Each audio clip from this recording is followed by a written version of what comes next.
السلام عليكم ورحمة الله وبركاته. اللهم صل وسلم وبارك على سيدنا محمد وعلى آله وصحبه وسلم تسليما كثيرا. ازيكم عاملين ايه؟ يا رب الجميع بخير وصحة وعافية. قبل ما نشوف الفيديو ونتكلم على الفيديو ما تنسونيش تعملوا لايك وتقولوا لي ايه رأيكم في القمر ده.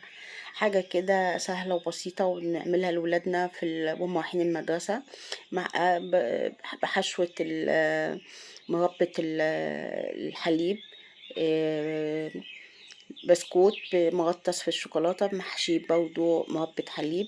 حاجة كده مغذية زي ما احنا شايفينها، طعمها جميل جدا. حاجات دي بقت غالية جدا دلوقتي، تقدري تعمليها في بيتك لولادك. هتقولي لي مكلفة؟ دي هنا شكل من غير مربى حليب خالص. غطستها في الشوكولاتة وبعد ما بدأت تمسك شوية بقيت بالشوكة كده اعمل شكل، او بعصاية الشيش طاووق ممكن تعملي شكل فيها كده. الحاجات دي انا عارفه. بصوا الفرق بين المحشيه مربى والساده. هتقولي لي الحاجه دي غاليه، تعالوا بينا الاول نشوف المقادير بتاعتنا. تلت كوبايه سكر، المفروض سكر بودره بس انا عشان ما عنديش حاطط سكر حبيبات. بس كانت حبيبات مش خشنه قوي. هنا كوبايه الا ربع سمنه او زبده المتاح عندك. كوبايه الا ربع بدرجه حراره المطبخ. هنخلط المكونات دي مع بعض كده بالمضرب اليدوي. طبعا انا خد مني وقت شوية عبال ما دوبت السكر. لازم السكر يسيح ولون خليط الزبدة والسكر لونهم يفتح شوية. هنضيف بيضة بدرجة حرارة المطبخ برضو والفانيليا بتاعتها. وهنخلط بقى المكونات دي كويس قوي لغاية لما لونها يفتح والسكر يدوب. لازم السكر يدوب. هنا هنضيف حوالي كوبايتين وربع دقيق، عليهم ربع معلقة صغيرة بيكنج باودر، وهنقلب كده تقليبة ونخلط بقى المكونات دي كلها بالإيد.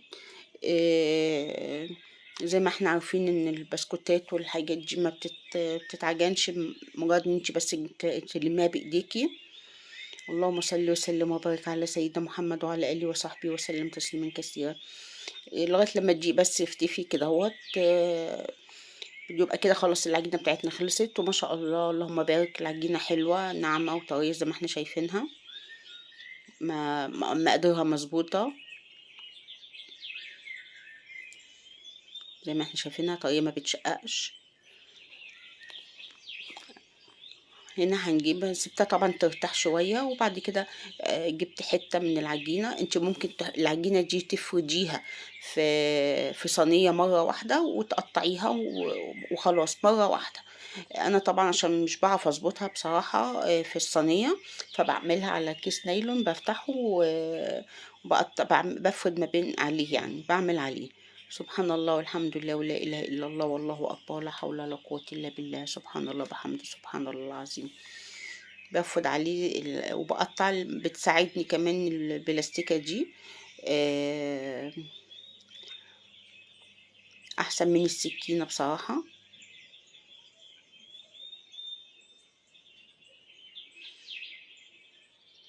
لا إله إلا أنت سبحانك إني كنت من الظالمين. بسوي بيها وبقطع بيها. هنا بقى أنا بتحكم كده في سمك العجينة قدامي الأطراف كلها بقدر أظبطها، غير لما بيكون في الصينية مببقاش عارفة أنهي مكان عالي وأنهي مكان واطي، ورغم إن أنا بتفرديها بالنشابة. بس أنا بفضل بصراحة الطريقة دي كده اهو. ببدأ بقى أقطعها.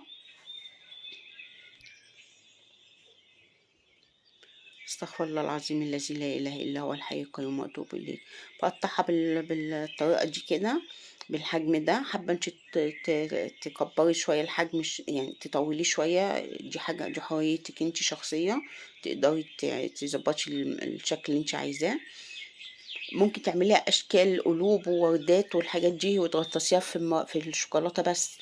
يعني أنا فاضت حدة عجينة ورحت عاملاها كده، كانت أشكالها حلوة برضه. هنا عشان العجينة طرية بشيلها بالبلاستيكة دي كده بالطرف. ممكن انتي بطرف سكينة، وزي ما قلتلك لو انتي عملتيها في الصينية على طول، فردتيها في الصينية على طول هتكون أسهل.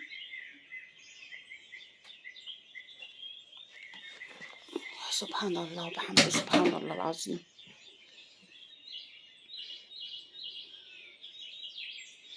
هنا أنا زي ما انتوا شايفين بقى كده ببدأ أظبطها بعد ما بخلص خالص، ببدأ أظبط الأطوال. هنا خلصت كمية بشوكة ببدأ أخرم العجينة أو البسكوت، ببدأ أخرمه.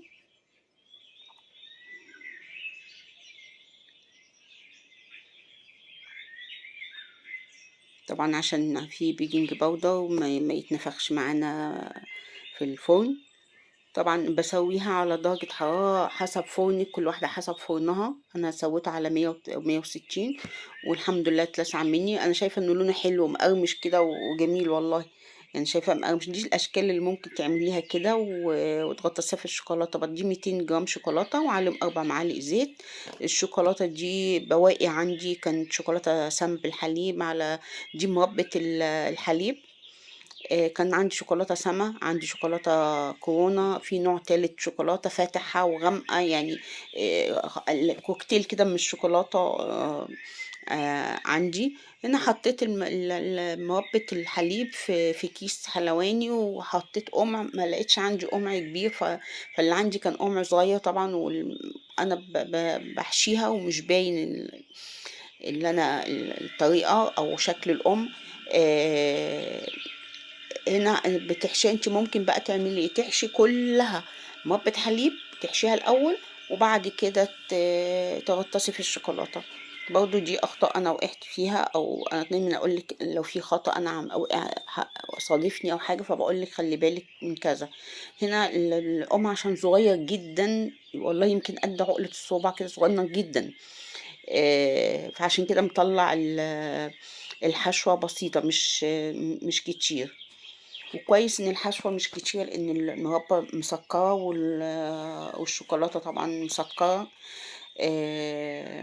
ف ما تجزعش النفس كده او تموع النفس زي ما بيقولوا.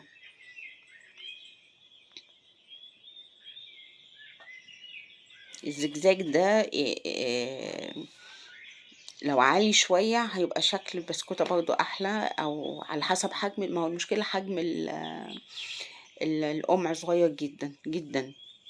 انا بحاول بعيدها كذا مرة عشان اشوف القمع يبان، مش بيبان.